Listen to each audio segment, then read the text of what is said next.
look, just to summarize, the take-home message from me is really that, that at the moment, right now, today, pandemics are still the greatest threat to humanity. Now, that may change over time as other threats, ramp up, like AI or the whatever. But right now, today, pandemics are the threat, and so we need to think big on biothreats. And there's a whole lot of things I've listed here that that could be done or could be advocated for by countries that can't do them themselves through international fora and so forth.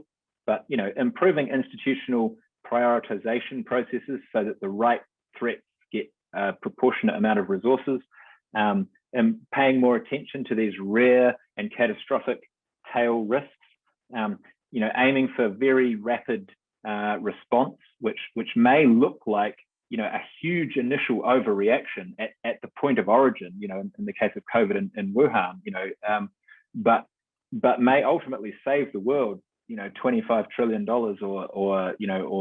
or human existence. And so, I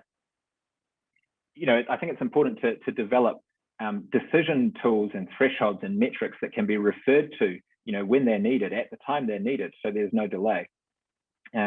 Designating refuges as a hedge against extras might be useful, and also to bear in mind that, look, biological threats are just one aspect in a portfolio of interconnected potential catastrophic risks and risk factors and various synergies, such as the combination of artificial intelligence and bioengineering, may have compounding impacts.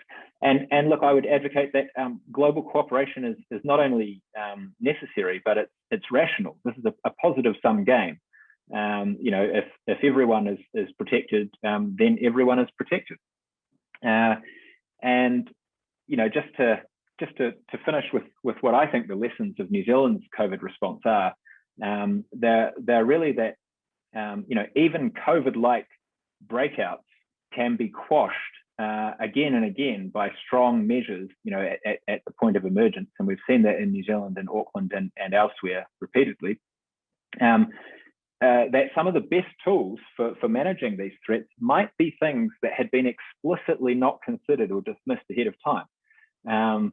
And so it's worth pursuing, research on the effectiveness and cost effectiveness of things, even if, governments and policymakers are resistant to using them. That acting, even earlier than you think is early is probably the best strategy. And that island refuges really could be an effective last resort, if enacted early.